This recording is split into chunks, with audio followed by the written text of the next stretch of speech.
বলবেন হুজুর আল্লাহরে দেখমু কেমনে? বন্ধুরা আমার, বাবাজিরা, মুসল্লি যখন কিবলা মুখী হয়ে দাঁড়িয়ে যায়, পাঁচটা জিনিস খেয়ালে রাখতে হবে। আমরা যখন নামাজের মুসল্লায় দাঁড়িয়ে যাব, নামাজে দাঁড়াইবার পূর্বে পাঁচটা জিনিস দিয়ানি খেয়ালে রাখতে হয়। নামাজের মুসল্লায় যখন দাঁড়িয়ে যাবেন, মনে রাখবেন যে আমি দাঁড়িয়ে আছি ফুলসিরাতের পুলের উপরে। কিসের উপরে? ফুলসিরাতের পুলের উপরে আমি দাঁড়িয়ে আছি। কারণ ফুলসিরাতের পুলটা এটা দুনিয়ার কোন ব্রিজের সমান নয়। রাসূল বলেছেন পাও দিয়ে হাইটা গেলে ৩০,০০০ বছরের রাস্তা হবে ফুলসিরাতের পুলের দৈর্ঘ্য। প্রস্থটা হবে চুল থেকে চিকন, হীরা থেকে ধার। চুল হতে চিকন, হীরা হইতে ধার। এটা হবে ফুলসিরাতের পুলের প্রস্থ। আর দৈর্ঘ্যটা হবে পাও দিয়ে হাঁটলে ৩০,০০০ বছরের রাস্তা। পাও দিয়ে হাঁটার রাস্তা ৩০,০০০ বছরের রাস্তা হবে ফুলসিরাতের পুলের দৈর্ঘ্যটা। আর প্রস্থ হবে চুল থেকে চিকন, হীরা থেকে ধার। ভাইয়ার আমার, এই ব্রিজটা নদীর উপর বসানো হয় না, খালের উপর বসানো হয় না, ডুবার উপর বসানো হয় না, কোন সমুদ্রের উপর বসানো হয় না। ফুলসিরাতের পুলটা বসানো হবে জাহান্নামের জ্বলন্ত আগুনের উপরে। এই জন্য আসে কয় চুল হইতে চিকন করছো, হীরা হইতে ধার। আরে ফুলসিরাতটা কেমনে হব পার, মওলা আমি গুনাহগার। বেহিসাবে দিন গেল আমার, বেহিসাবে দিন গেল আমার, পাক পরওয়ার বেহিসাবে দিন গেল আমার। এ বন্ধু, মনে রাখতে হবে আমি দাঁড়িয়ে আছি ফুলসিরাতের পুলের উপরে। এরপরে রাসূল বলেছেন তোমরা মনে করবা সামনে আছে কাবা, পিছনে আছে আজরাইল, ডাইনে আছে জান্নাত, বামে আছে জাহান্নাম। এই পাঁচটা জিনিস যার ধ্যানে খেয়ালে থাকবে, নামাজে দাঁড়ানোর পরে ওই মুসল্লিকে কখনো শয়তান গ্রাস করবে না। কথা কোন ঠিক না ঠিক? এই পাঁচটা জিনিস যখন খেয়ালে থাকবে যে আমি দাঁড়িয়ে আছি ফুলসিরাতের পুলে, আমার সামনে আছে আল্লাহর কাবা, পিছনে আছে মৃত্যুর ফেরেশতা আজরাইল। কারণ নামাজের মধ্যে দাঁড়াইও আমার আপনার মরণ হতে পারে। আজরাইল আসিয়া প্রাণ করিব হরণ, হায় গো আজরাইল আসিয়া প্রাণ করিব হরণ। আরে নিজ গুণে সাহেব আল্লাহ করবা নিবারণ, আমার উপায় কি তখন আমার আল্লাহ নিরঞ্জন। না জানি কে হালে আমার হইব মরণ। বাজানো, মরণ যে কোন জায়গায় হয়, কখন হয়, এর নির্দিষ্ট কোনো গ্যারান্টি নাই। নামাজে দাঁড়িয়েছি আল্লাহর সঙ্গে দিদার করব, ওই মুহূর্তে মৃত্যুর ফেরেশতা চলে আসতে পারে। ঠিক না বেঠে? আসসালামু আলাইকুম ওয়া রাহমাতুল্লাহি ওয়া বারাকাতুহু। জিনার মাধ্যমে আমি দাওয়াত কবুল করেছি। আজকের যিনি আহ্বায়ক, সুন্নিয়তের অতন্দ্র প্রহরী, আমার স্নেহাস্পদ পীরজাদা খাজা মুফতি সৈয়দ বাকিবিল্লাহ নুরি সাহেবকে শুরুতেই মুবারকবাদ জানাই। এত সুন্দর একটা আয়োজন সবার সহযোগিতায় করার জন্য আল্লাহ পাক তার হায়াত এলিমে বরকত দান করুক। সকলে বলি আমিন। আরো ধন্যবাদ জানাই যে যেই সমস্ত সম্মানিত আলোচকদেরকে দাওয়াত করা হয়েছে, প্রত্যেক আলোচক বৃন্দকে এক একটি বিষয় সিলেক্ট করে দেওয়ার কারণে আমি আরো মুবারকবাদ জানাই। আলহামদুলিল্লাহ কোন আলহামদুলিল্লাহ। এটাই হলো জ্ঞানী লোকের বৈশিষ্ট্য। আলোচক দাওয়াত করার সাথে সাথে একটা বিষয় সিলেক্ট করে দিলে বক্তার যেমন উপকার হয়, শ্রোতাদের উপকার হয়। আর না হলে দেখা যায় সবার আলোচনার ধাঁচ একই রকম হয়ে যায়। ঠিক না ঠিক? আর বিষয় ভিত্তিক আলোচনা হলে আলোচনার মধ্যে একটা গম্ভীর্যতা থাকে এবং ভিন্নতা থাকে। ঠিক কিনা বলুন? আল্লাহ আমাদের সকলকে সঠিক বোঝার তৌফিক দান করুক। আমরা সকলে বলি আমিন। তো আমাকে যেই দুইটা বিষয় দেয়া হয়েছে, আসলে এই এক একটা বিষয় নিয়ে আলোচনা করলেও ব্যাপক সময়ের দরকার। একটা হলো নামাজের গুরুত্ব, আর একটা হলো আউলিয়া কেরামের তাৎপর্য, আউলিয়া কেরামের শানে। তবে এই একটি আলোচনার মাধ্যমেই আউলিয়া কেরামের শান শৌকত চলে আসবে ইনশাআল্লাহ। আশা রাখি আল্লাহ যেন আমাদেরকে বোঝার তৌফিক দেন। আবারও বলি আমিন। তো বাবাজির আমার, এই পৃথিবী সৃষ্টি করার পরে আল্লাহ রাব্বুল আলামিন যত জাতি সৃষ্টি করেছেন, এর মধ্যে সর্বশ্রেষ্ঠ জাতি হলো আশরাফুল মাখলুকাত, মানুষ জাতি। কথা কোন ঠিক কিনা? তবে মানুষ জাতি যারা আমরা আছি, আমরা সবার একটা পরিচয় হলো আমরা আদম সন্তান। পরবর্তীতে ধর্মের বিভক্তি হয়ে কেউ হিন্দু, কেউ বৌদ্ধ, কেউ খ্রিস্টান, কেউ ইহুদি, কেউ নাসারা, আবার আমরা কেউ মুসলমান। ঠিক কিনা? তো যত ধর্মাবলম্বী থাকুক না কেন, পৃথিবীর জমিনে সবচেয়ে উত্তম ধর্ম হলো ইসলাম ধর্ম। কথা কোন ঠিক কিনা? যেই ধর্মের কথা আল্লাহ পাক কোরআনে পাকে বলেছেন যে ইন্নাদ দীনা ইনদাল্লাহিল ইসলাম, আমি আল্লাহর কাছে একটা মাত্র মনোনীত দিন, এটা হলো দীনিয়াল ইসলাম। ইসলামই হবে একমাত্র শান্তির ধর্ম। কারণ যেই ধর্মের মাধ্যমে এই বিশ্বভুবনে তাশরিফ এনেছিলেন আল্লাহর হাবিব রাহমাতাল লিল আলামিন। কথা কোন ঠিক কিনা? এই জন্য নবীদের মধ্যে আমাদের নবী যেমন শ্রেষ্ঠ নবী, উম্মতের মধ্যে আমরা শ্রেষ্ঠ উম্মত। ঠিক কিনা? একমাত্র নবীজির খাতিরে আমাদের এত ইজ্জত আল্লাহ তাআলা দান করেছেন, যা অন্য কোন নবীর উম্মতকে প্রদান করেন নাই। এবং আমাদের নবীকে যেই মর্যাদা দিয়েছেন, অন্য কোন নবীকেও সেই মর্যাদা দেওয়া হয়। সমস্ত নবীগণ সম্মানের অধিকারী, কিন্তু মর্যাদার দিক দিয়ে ক্লাসিফিকেশন রয়েছে। এক্সাম্পল, যেমন স্কুল, কলেজ, ইউনিভার্সিটিতে দেখবেন অনেক শিক্ষক আছেন, সব শিক্ষক সম্মানের অধিকারী, কিন্তু মর্যাদার দিক দিয়ে স্তর আছে। একজন প্রিন্সিপাল, একজন ভাইস প্রিন্সিপাল, একজন সিনিয়র, একজন জুনিয়র, এরকম ক্যাটাগরি আছে। ঠিক নবী রাসূলের বেলায় সেম থিং। সমস্ত নবীগণ সম্মানের অধিকারী, কিন্তু মর্যাদার দিক দিয়ে ক্লাসিফিকেশন রয়েছে। কারণ কেউ হয়েছেন কালিমুল্লাহ, কেউ খালিলুল্লাহ, কেউ রুহুল্লাহ, কেউ জাবিউল্লাহ, কেউ সফিউল্লাহ, আমাদের নবী হাবিবুল্লাহ। জোরে কোন সুবহানাল্লাহ। প্রত্যেকটা শব্দের একটাই অর্থ হলো আল্লাহর বন্ধু। কালিমুল্লাহ শব্দের অর্থ আল্লাহর বন্ধু, রুহুল্লাহ শব্দের অর্থ আল্লাহর বন্ধু, খালিলুল্লাহ শব্দের অর্থ আল্লাহর বন্ধু, জাবিউল্লাহ শব্দের অর্থ আল্লাহর বন্ধু, সফিউল্লাহ শব্দের অর্থ আল্লাহর বন্ধু, হাবিবুল্লাহ শব্দের অর্থ আল্লাহর বন্ধু। প্রত্যেকটা শব্দের একটাই অর্থ হয় আল্লাহর বন্ধু। এখন আপনারা বলেন, সব বন্ধু কি সমান? বন্ধু বন্ধুর মধ্যে ডিস্টেন্স আছে না নাই? পার্থক্যটা হলো পূর্বেরবর্তী যত নবী রাসূল যারা এক একটা লক্ষ্য পেয়েছেন, কালিমুল্লাহ বলেন, খালিলুল্লাহ বলেন, রুহুল্লাহ বলেন, নবীগণ তাদের নিজ ইচ্ছে পোষণ করার কারণে, নিজে থেকে মওলার সঙ্গে দিদার করার ইচ্ছে পোষণ করার কারণে এক একজন নবীকে আল্লাহ তাআলা এক একটা উপাধি দান করেছেন। আর আমাদের নবীকে হাবিবুল্লাহ উপাধিটা আল্লাহ রাব্বুল আলামিন স্বয়ং রাজি হইয়া দান করেছেন। রাসূল নিজ ইচ্ছেতে এই লক্ষ্য পান নাই, স্বয়ং আল্লাহ রাজি হইয়া দান করেছেন। তাইলে বলুন, হাবিবুল্লাহ আমার নবীর উপাধি, ওই নবীকে হাবিবুল্লাহ বলিয়া আল্লাহ তাআলা শুধু দুনিয়াতে রাখেন নাই, সাত আসমানে রাখেন নাই।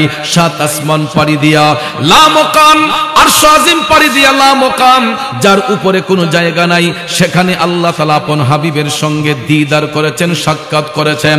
সেখানে মওলার দিদারে যায়ও রাসূল উম্মতকে ভুলেন নাই।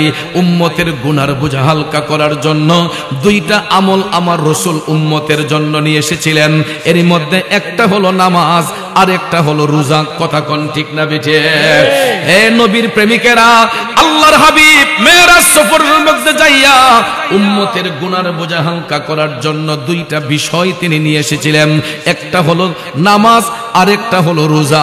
এই দুইটা আমলের মাধ্যমে উম্মতের গুনার বোঝা হালকা করার জন্য রাসূল বলেছেন, আমার উম্মত যদি এই দুইটা আমলকে গুরুত্বের সহিত আদায় করে, পালন করে, তাইলে তাদের আত্মা শুদ্ধ হবে। আর আত্মা যদি শুদ্ধ হয়ে যায়, ওই সমস্ত ব্যক্তিগুলা বান্দা থেকে আল্লাহর বন্ধু হয়ে যায়। এদেরকে ঈমানদার বলা হয়। আর এই জন্য নামাজের জন্য আল্লাহ রাব্বুল আলামিন বেঈমানকে ডাকেন নাই, দাজ্জালকে ডাকেন নাই, ফাসিক কাফিরকে ডাকেন নাই, মুনাফিককে ডাকেন নাই। আল্লাহ রাব্বুল আলামিন সূরা বাকারার 153 নম্বর আয়াতে কারিমার দ্বারা বলতেছেন, বিসমিল্লাহির রহমানির রহিম,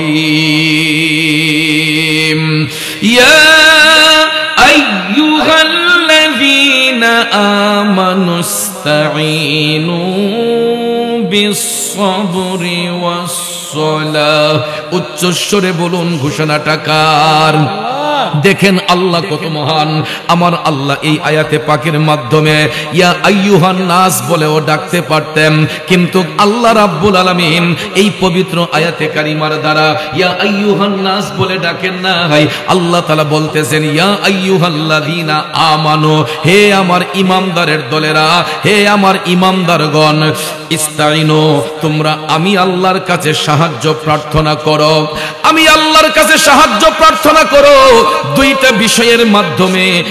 প্রথমেই আল্লাহ বলেছেন বিসসবরি, ধৈর্যের সাথে, তারপরে আল্লাহ বলেন ওয়াসসালাহ, নামাজের সাথে। ধৈর্য এবং নামাজের সাথে যারা মওলাকে তালাশ করবে, ধৈর্য এবং নামাজের সাথে যারা মওলাকে তালাশ করবে, আমার আল্লাহ কয় ইন্নাল্লাহা মা'আস সাবিরিন,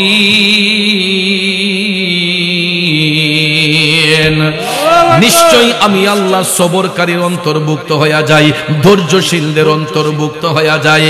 বাবাজিরা আমার, বন্ধুরা আমার, এটা হলো আয়াতে পাকের সরল তর্জমা। আসুন আমরা বিস্তারিত ব্যাখ্যার দিকে চলে যাই। তাফসিরে রুহুল বয়ান এই আয়াতে কারিমার তাফসির করতে গিয়ে বলা হয়েছে, আল্লাহ রাব্বুল আলামিন এখানে নামাজের জন্য ইমামদারদেরকে কেন ডাকলেন? কারণ নামাজ কোনো ঠাট্টা মস্করার ইবাদত নয়, নামাজ কোন মস্করার ইবাদত নয়। যেই ইবাদতের মাধ্যমে বান্দার সাথে মওলার একটা প্রেমের কালেকশন ফিট হয়, মওলার সাথে বান্দার একটা প্রেমের কালেকশন ফিট হয়। কথা কোন ঠিক কিনা? এই জন্য ভাইয়ের আমার, নামাজের মধ্যে যখন মুসল্লি দাঁড়ায়া যাবে তখন কোনো তাড়াহুড়া করা যাবে না, তখন কোনো পেরেশানি করা যাবে না, ধৈর্যের সহিত নামাজ পড়তে হবে। আমাদের সমাজের মধ্যে দেখবেন কিছু কিছু নামাজি আছে, এরা নামাজের মধ্যে দাঁড়াইয়া তাড়াহুড়া করে, উপর জুপুর করে, আছে না নাই?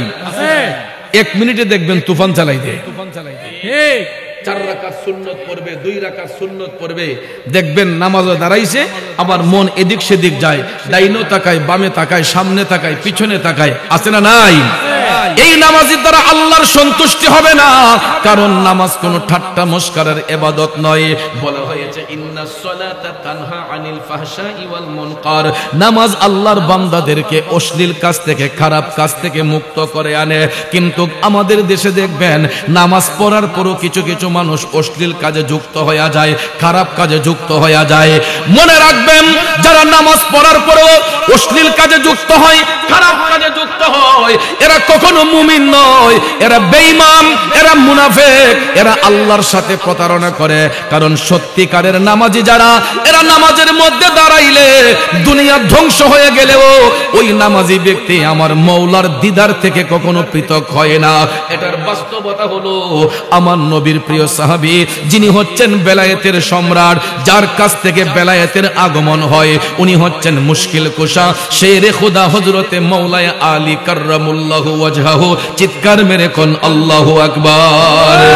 রে নবীর প্রেমিকেরা, হযরত মাওলায়ে আলী তিনি ঐতিহাসিক বদরের যুদ্ধে যখন তিনি অংশগ্রহণ করেছিলেন, বদরের যুদ্ধে অংশগ্রহণ করার পরে আমার নবীর পক্ষে অংশগ্রহণ করেছিলেন শেরে খুদা হযরতে মাওলায়ে আলী রাদিয়াল্লাহু তাআলা আনহু। বাজানো, হযরতে মাওলা আলীর হাত মোবারকের মধ্যে একটা তরবারি ছিল, এই তরবারিটার নাম হচ্ছে জুলফিকার। নাম কি? আমার রাসূল এই জুলফিকার সম্পর্কে হাদিস শরীফে বলেছেন, লা ফাতা ইল্লা আলী, লা সাইফা ইল্লা জুলফিকার, শাহে মর্দা শেরে আজদা সৈয়দুল কওনাইন বর। জোরে জোরে কোন আল্লাহু আকবার। আমার রাসূল বলেছেন আমার আলীর মতো যেমন কোন জওয়ান নাই, জুলফিকারের মতো এমন কোন তরবারিও নাই। এই জুলফিকার তরবারি নিয়ে হযরতে শেরে খোদা মওলাই আলী বদরের যুদ্ধে যখন তিনি অংশগ্রহণ করলেন, কাফেররা যখন চতুর্দিকে হামলা চালাইল, হযরতে মওলা আলী জুলফিকার তরবারি নিয়ে যখন তিনি ঘুরাইতে লাগলেন, হঠাৎ করে দেখা যায় গো একটা ধারালো তীর আইসা হযরতে মওলা আলীর পাও মুবারকের মধ্যে ঢুইকা গেছে। তীর যখন ঢুকে গেল, রক্ত মুবারক ফিচকে বের হয়ে গেল, টপ টপ করে রক্ত মুবারক ঝরতেছে। হযরতে মওলা আলী বিশ্বের যন্ত্রণায় ছটফট ছটফট করতেছেন। কারণ ভাইয়ের আমার, তীরের মাথাটা কিন্তু ত্রিভুজের মতো, এটা ঢুকতে গেলে সহজে ঢুকে, বের করতে হলে অপারেশন লাগে, ঠিক না? যেটাকে অনেকে গ্রামের ভাষায় তে কাটিয়ে বলে, বা কেউ এক কাটিয়েও বলে। বন্ধুরা আমার, আমাদের সিলেটের ভাষায় তেটা বলে। এটার মাথাটা ত্রিভুজের মতো থাকে, তিন মুখ থাকে, তিনটা কোণা থাকে। এটা ঢুকতে গেলে সহজে ঢুকে যায়, কিন্তু বের করতে গেলে এটা অপারেশন ছাড়া বের করা সম্ভব হয় না, ঠিক কিনা কম? মওলা আলীর পাও মুবারকের মধ্যে এই তীর যখন ঢুকে গেল, রক্ত মুবারক গুলা টপ টপ করে পড়তেছে। মওলা আলী বিশ্বের যন্ত্রণায় ছটফট ছটফট করতেছে। তখন সময় ওনার সহপাঠীরা যারা নবীর পক্ষে বদরের যুদ্ধে অংশগ্রহণ করেছিল, সবাই চেষ্টা করলেন পায়ের তীরটা খোলার জন্য। হযরতে আলী বললেন, না, এখন তোমরা আমার পায়ের তীরটা খুলো না, আমার কাছে লাগতেছে যেন পৃথিবীটা কিয়ামত হইয়া যাচ্ছে। হযরত আলী বললেন, এই মুহূর্তে আমার পায়ের তীর খুলো না। তখন সহপাঠীরা ডাক দিয়া কয়, হুজুর, যদি আপনার পায়ের তীর খোলা না হয়, আপনার ব্যথা তো কমবে না, আরো বেড়ে যাবে। হযরত আলী তখন বললেন, তোমরা একটা সুযোগে আমার পায়ের তীরটা খুলতে পারবা, এখন না খুইলো তোমরা ওই সময়টা খুইলো। আমি আলী যখন নামাজের মধ্যে দাঁড়াইয়া আমার মওলার সাথে যখন দিদার করব, সাক্ষাৎ করব, আমি আলী যখন নামাজের মধ্যে দাঁড়াইয়া আমার মওলার দিদারে চলে যাব রে, ওই মুহূর্তে তোমরা আমার পায়ের তীরটা টান দিয়া খুইলো। জোরে কি আল্লাহু আকবার বলবেন না?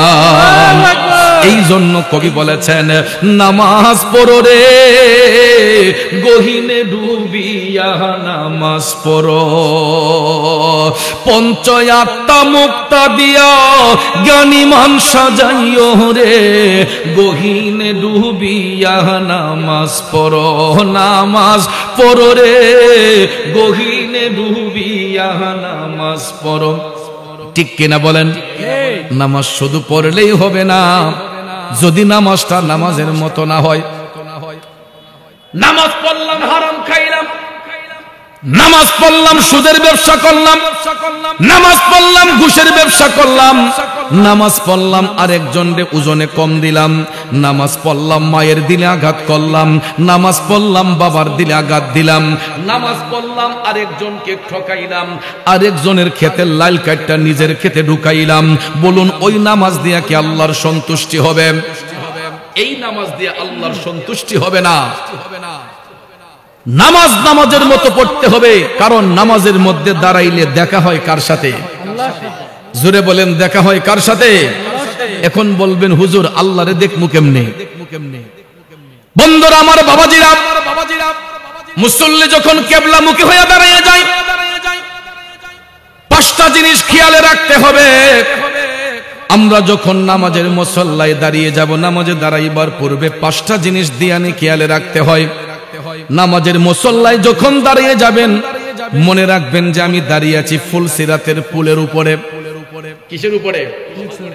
ফুলসিরাতের পুলের উপরে আমি দাঁড়িয়ে আছি। কারণ ফুলসিরাতের পুলটা এটা দুনিয়ার কোনো ব্রিজের সমান নয়। রাসূল বলেছেন, পাও দিয়ে হাইটা গেলে 30,000 বছরের রাস্তা হবে ফুলসিরাতের পুলের দৈর্ঘ্য। প্রস্তটা হবে চুল থেকে চিকন, হীরা থেকে ধার। চুল হতে চিকন, হীরা হইতে ধার। এটা হবে ফুলসিরাতের পুলের প্রস্থ। আর দৈর্ঘ্যটা হবে, পাও দিয়ে হাঁটলে 30,000 বছরের রাস্তা, পাও দিয়ে হাঁটার রাস্তা 30,000 বছরের রাস্তা হবে ফুলসিরাতের পুলের দৈর্ঘ্যটা। আর প্রস্থ হবে চুল থেকে চিকন, হীরা থেকে ধার। ভাইয়ার আমার, এই ব্রিজটা নদীর উপর বসানো হয় না, খালের উপর বসানো হয় না, ডুবার উপর বসানো হয় না, কোন সমুদ্রের উপর বসানো হয় না। ফুলসিরাতের পুলটা বসানো হবে জাহান্নামের জ্বলন্ত আগুনের উপরে। এই জন্য আশেক কয় চুল হইতে চিকন করছো হীরা হইতে ধার।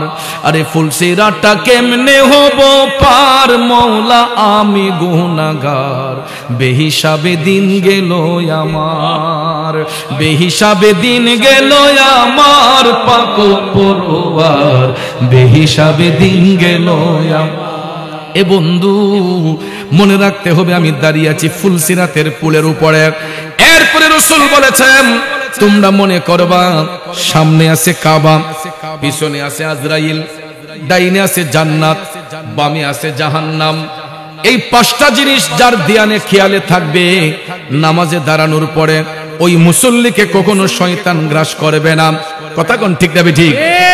এই পাঁচটা জিনিস যখন খেয়ালে থাকবে যে আমি দাঁড়িয়ে আছি ফুলসিরাতের পুলে, আমার সামনে আছে আল্লাহর কাবা, পিছনে আছে মৃত্যুর ফেরেশতা আজরাইল, কারণ নামাজের মধ্যে দাঁড়াইও আমার আপনার মরণ হতে পারে। আজরাইল আসিয়া প্রাণ করিব হরণ, হায় গো আজরাইল আসিয়া প্রাণ করিব হরণ। আরে নিজ গুণে সাহেব আল্লাহ করবা নিবারণ, আমার উপায় কি তখন আমার আল্লাহ নিরঞ্জন, না জানি কে হালে আমার হইব মরণ। বাজানো মরণ যে কোন জায়গায় হয় কখন হয় এর নির্দিষ্ট কোনো গ্যারান্টি নাই। নামাজে দাঁড়িয়েছি আল্লাহর সঙ্গে দিদার করব, ওই মুহূর্ত মৃত্যুর ফেরেশতা চলে আসতে পারে, ঠিক না বেজে? এই জন্য এটা মনে রাখতে হবে পিছনে দাঁড়িয়ে আছে আজরাইল, ডানে আছে জান্নাত, বামে আছে জাহান্নাম। পাঁচটা জিনিস ধ্যানে খেয়ালে রাখা যেই মুসল্লি নামাজে দাঁড়াইবে, নামাজে দাঁড়ানো অবস্থায় ওই মুসল্লিকে কখনো শয়তান গ্রাস করবে না। এই জন্য নামাজের মধ্যে দাঁড়াইয়া মুসল্লি যতক্ষণ কেরাত শরীফ পাঠ করবে, নামাজে দাঁড়াইয়া মুসল্লি যতক্ষণ কেরাত পাঠ করবে মনে করবেন মওলার সাথে বান্দার কথাবার্তা চলতেছে। সুবহানাল্লাহ কোন? সুবহানাল্লাহ। কারণ কোরআন বাণী কার? আল্লাহ। কোরআন কার বাণী? আল্লাহ, আল্লাহর বাণী। আল্লাহ রাব্বুল আলামিন ফেরেশতা জিবরাইল আলাইহিস সালামের মাধ্যমে আমার দয়াল নবীর উপর এই আয়াতগুলো অবতীর্ণ করে 30 পারা কোরআনকে পরিপূর্ণ করেছেন, যেটা হচ্ছে মানব জাতির উত্তম সংবিধান। কথা কোন ঠিক কিনা? দয়াল নবীর উপর এই কোরআন অবতীর্ণ করার কারণে আল্লাহ তাআলা এই কোরআন নিয়ে বিশ্ববাসীর সঙ্গে চ্যালেঞ্জ করে বলেন যালিকাল কিতাবু লা রাইবা ফি, এটা এমন একটা কিতাব যেই কিতাবের মধ্যে বিন্দু মাত্র সন্দেহের কোনো অবকাশ নাই। নাকি আছে? অথচ দেখেন আল্লাহ তাআলা ইচ্ছে করলে বাইবেল নিয়ে চ্যালেঞ্জ করতে পারতেন, ইনজিল নিয়ে চ্যালেঞ্জ করতে পারতেন। কথা কোন ঠিক না? আল্লাহ তাআলা অন্য কোন কিতাব নিয়ে চ্যালেঞ্জ করেন নাই, একমাত্র মহাগ্রন্থ আল কোরআন নিয়ে বিশ্ববাসীর সঙ্গে চ্যালেঞ্জ ছুড়ে বলেছেন এটা এমনই একটি কিতাব যালিকাল কিতাবু লা রাইবা ফি, যেই কিতাবের মধ্যে বিন্দু মাত্র সন্দেহের কোনো অবকাশ নাই। এখন কথা হলো এটা নিয়ে চ্যালেঞ্জ করার কারণটা কি? কারণ এই কোরআন এমন একজন নবীর উপর অবতীর্ণ করা হয়েছে যিনি শুধু দুনিয়ার নবী না, তিনি রাহমাতাল লিল আলামিন, কুল কায়নাতের রহমত। কথা কোন ঠিক না ঠিক? অন্য কোন নবীর লকব উপাধি কিন্তু রাহমাতাল লিল আলামিন নয়, কারণ আলাম দ্বারা একটা জগৎকে বোঝায় আর আলামিন দ্বারা কুল কায়নাতকে বোঝায়। তো আমার রাসূল শুধু একটা জগতের জন্য রহমত নয়, যেখানে আল্লাহ রাব্বুল আলামিন সেখানে আমার নবী রাহমাতাল লিল আলামিন। আল্লাহ গোটা জাহানের পালনকর্তা, আমার রাসূল গোটা জাহানের রহমত। এই জন্য আল্লাহ তাআলা কয় আমি রাব্বুল আলামিন, আমার হাবিব হবে রাহমাতাল লিল আলামিন। একটু প্র্যাকটিক্যালি দেখেন, রাব্বুল আলামিন লিখতে আরবি যতটা অক্ষর লাগে, রাহমাতাল লিল আলামিন লিখতে আরবি ততটা অক্ষর লাগে। সুবহানাল্লাহ কোন? সুবহানাল্লাহ। মক্কাতুল মুকাররমা লিখতে আরবি যতটা অক্ষর লাগে, মদিনাতুল মুনাওয়ারা লিখতে আরবি ততটা অক্ষর লাগে, মসজিদ লিখতে যতটা অক্ষর লাগে, মাদ্রাসা লিখতে ততটা অক্ষর লাগে। বন্ধুরা আমার, লা ইলাহা ইল্লাল্লাহ কালেমা লিখতে যতটা অক্ষর লাগে, মুহাম্মদুর রাসূলুল্লাহ লিখতে ততটা অক্ষর লাগে। নামের সাথে নাম মিলাইয়া আপন হাবিবরে ইজ্জত দিবেন কে? আল্লাহ। এই জন্য ওই নবীর উপরে আল্লাহ সত্য কোরআনকে অবতীর্ণ করেছেন, যেই কারণে রাসূলকে বলা হয় সাহেবে কোরআন। জোরে কোন সুবহানাল্লাহ। কোরআন হচ্ছে রহমতে এলাহি, কোরআন হচ্ছে কালামে এলাহি, আর আমার রসুল হচ্ছেন রহমতে এলাহি। জোরে কোন সুবহানাল্লাহ। নবী হচ্ছেন রহমতে এলাহি, আল্লাহর পক্ষ থেকে রহমত, আর কোরআন হচ্ছে ওই নবীর উপর দেওয়ার কারণে কালামে এলাহি, আল্লাহর পক্ষ থেকে সত্যবাণী। জোরে কোন সুবহানাল্লাহ। বন্ধুরা আমার, বাবাজিরা, এই পবিত্র কোরআনের শুরুতে আমার আল্লাহ তাআলা বিশ্ববাসীর সঙ্গে চ্যালেঞ্জ ছুড়ে দিয়েছেন যে এটা এমন একটা কিতাব যেই কিতাবের মধ্যে বিন্দু মাত্র সন্দেহের অবকাশ নাই। আর মুসল্লি নামাজে দাঁড়াইয়া এই কোরআনের যতটা আয়াতে পাক তেলাওয়াত করবে, বুঝতে হবে মুসল্লি আমার মৌলার সঙ্গে কথা বলতেছে। এই জন্য ভাইয়ের আমার, গভীর মনোযোগ যখন আমরা জামাতের সহিত নামাজে দাঁড়াইয়া যাই, ইক্তেদাইতু বিহাদাল ইমাম যখন বলি, তখন ইমামের কেরাতি হবে মুক্তাদির কেরাত। ঠিক না ঠিক? আমরা কেরাত পাঠ করতে হবে না, আমরা যে শুনতেছি, তখন আমাদের ইমাম সাহেব যে কেরাত পাঠ করতেছেন, উনি পাঠ করে যেই সওয়াব, আমরা যে শুনুন না, আমাদের একই সওয়াব। কারণ আপনারা নামাজের গুরুত্ব এবং ফজিলত নিয়ে আলোচনা যদি করতে যান, দেখবেন এটার ফজিলত পাবেন। যারা জামাতের সহিত নামাজ পড়বেন, যখন ইমামের পিছনে ইক্তেদা করে নামাজ পড়বেন, ইক্তেদাইতু বিহাদাল ইমাম যখন বলে ফেলবেন, তখন কিন্তু আর মুসল্লির কেরাত পড়তে হয় না। ইমাম সাহেব যেই কেরাত পড়বেন, মুসল্লিরা পিছনে তাইকা যেটা শুনবে, ইমামের কেরাতই হবে মুক্তাদির কেরাত। এই জন্য ভাইয়ের আমার, ইমাম এবং মুসল্লি মিলিয়া জামাতের সহিত যদিও নামাজে দাঁড়াইয়া যায়, নামাজের আয়াত যতগুলা পাঠ করা হয়, কেরাত আয়াত কোরআনের যতটা আয়াত পাঠ করা হয় নামাজে দাঁড়াইয়া, ইমাম সাহেব হুজুর যতটা আয়াতে কারিমা তেলাওয়াত করেন, বুঝতে হবে মৌলার সাথে বান্দার কথাবার্তা চলতেছে। কিন্তু দেখবেন আমাদের সমাজে কিছু কিছু ঠেটনা মুসল্লি আছে, ইমাম সাহেব হুজুর যদি কেরাত একটু লম্বা পড়ে, নামাজ শেষ করিয়া কয়, হুজুর কুদ্দুর বাইটটা করে পড়ুন জানা আসেনি আছে। ইমাম সাহেব যদি একটু লম্বা কেরাত পড়ে, পিছনে পরে নামাজ শেষ করে আগে হুজুর দেখে আজকা কিতা সারাটা কোরআন শরীফ পড়ে নিলেন নাকি? হুজুর আজকা কিতা মনে আছে পুরো কোরআন শরীফ পড়ে নিবেন? এরকম কিছু জাহেল আছে কিনা বলেন? আরে বেয়াদব, তুমি যত বড় শিল্পপতি হও, যত বড় কোটিপতি হও, এই বেয়াদবি তোমাকে শিক্ষা দিল কে? নামাজের মধ্যে ইমাম সাহেব কোন ওয়াক্তের নামাজে কত রাকাত, কোন রাকাত কত রাকাত তেলাওয়াত করবেন, কয়টা আয়াত পাঠ করবেন, কতটুক লম্বা হবে, কতটুক বাড়তি হবে, আপনি বলার কে? যেহেতু আমি ইক্তেদাইতু বিহাদাল ইমাম বলে ফেললাম, ইমামের কেরাতি হবে, আমি মুক্তাদির কেরাত। কথা কোন ঠিক না বেঠে? এই জন্য বাবাজির আমার, নামাজ কোনো ঠাট্টা মস্করার ইবাদত নয়, নামাজের মাধ্যমে মওলার সাথে বান্দার কথাবার্তা হয়। এই জন্য হযরত আলী বললেন, তোমরা এখন আমার পায়ের তেরটা খুইল না, আমি আলী যখন নামাজের মধ্যে দাঁড়াইয়া আমার মওলার সঙ্গে যখন দিদারে চলে যাব, সাক্ষাতে চলে যাব, তখন তোমরা আমার পায়ের তেরটা টান দিয়া খুলবা। সত্যি সত্যি সত্যি হযরতে মওলা আলী তিনি যখন নামাজের মধ্যে দাঁড়াইলেন, নামাজের মধ্যে দাঁড়ানোর পরে ওনার সহপাঠীরা পায়ের তেরটা টান দিয়া খুললেন, অথচ হযরত আলী উফ শব্দটা পর্যন্ত ব্যবহার করলেন না। আল্লাহু আকবার। তিনি কেমন নামাজ পড়লেন?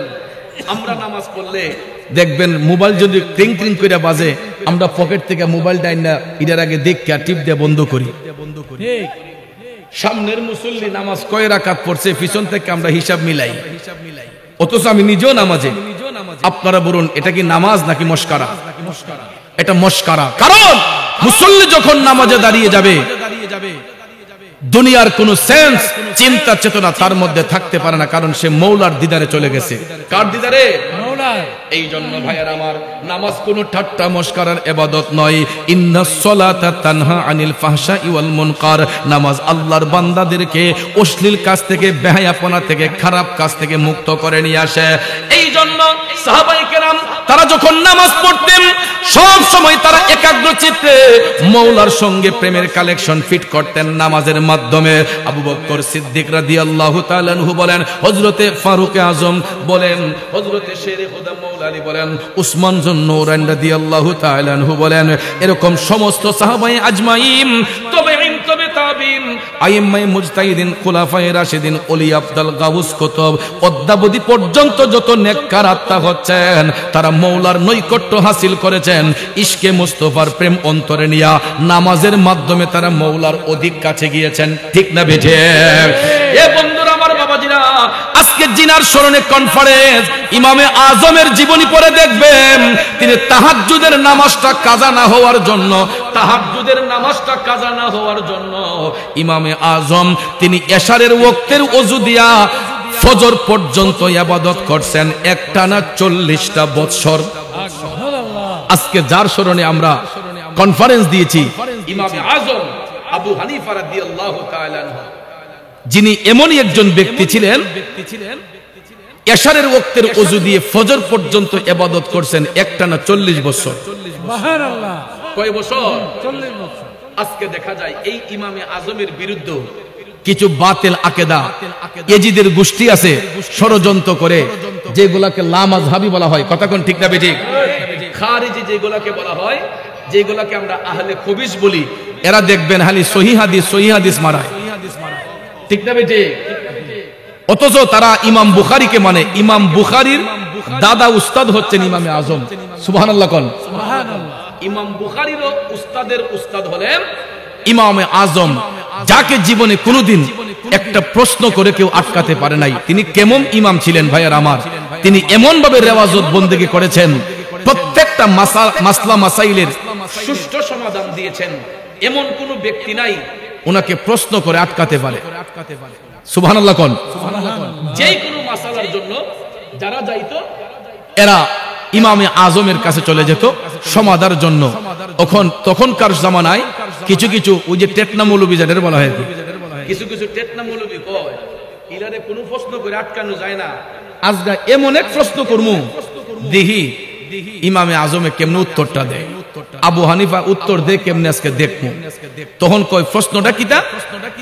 এটা হইলে গিয়া মানে অপ্রাসঙ্গিক প্রশ্ন, যেটা কোরআন সুন্নাহর ভিতরে নাই, বাহিরে গিয়া কয় হুজুর আপনি তো সব বিষয়ের সমাধান দেন, তো আজকে আমরারে একটা মাসালার সমাধান দিতে হবে। তে কয় কি সমাধান?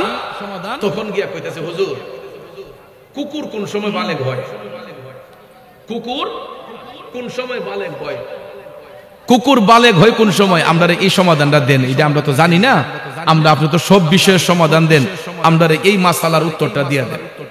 এখন আপনারা বলেন এটা কি কোরআন হাদিসের প্রশ্ন? না, এটা একটা অপ্রাসঙ্গিক প্রশ্ন। এখন তারা চিন্তা করলো যে ইডা কইলো তো ইমামে আজম আটকে যাবগা, উত্তর দিতে পারবে না, কথা কোন ঠিক না বেঠিক? তখন ইমামে আজম বলতেছেন এটারও সমাধান আছে। আই হাই হাই রে, এরা তো ভাবছে যে উনি পারবে না, তো কই কি বলেন? তখন ইমামে আজম বললেন শুনেন, মাসালার উত্তর দিতে হবে, যাই না না যাই না কোনো ফতোয়া দেওয়া যাবে না, কথা কোন ঠিক না বেঠিক? আমরা দেশে দেখবেন কিছু এই আন্তাজি ফতোয়াবাজ আছে, এরা কিতাবুল আন্তাজ থেকে, ওই আমার আলাউদ্দিন জিহাদি কয় এটা কিতাবুল আন্তাজ থেকে ফতোয়া, আমারে এটা শাস্ত্রল মুফতি আর কি, শাস্ত্রলের ভিতরে দেখবেন মুফতির অভাব নাই, কথা কোন ঠিক না বেঠিক? জীবনে কোনোদিন কোরআন পড়ছে না, হাদিস শরীফ পড়ছে না, কিন্তু শাস্ত্রল বইয়া দেখবেন অমুক হুজুরের উপরে ফতোয়া দিলাইছে, ইলারে কাফির কইলিছে, ইলাই হইছে গা, মুনাফিক হইছে গা, বেঈমান হয়ে গেছে গা, অর্থাৎ যত ফালতু কথা সবগুলা দেখবেন বাজারে শাস্ত্রলে বইসা এরা বড় বড় মুফতি সাহেবরা, ওই আবার বিড়িও খাইতেছে, চাও খাইতেছে, আবার ফতোয়া দিতেছে, ঠিক আছে না?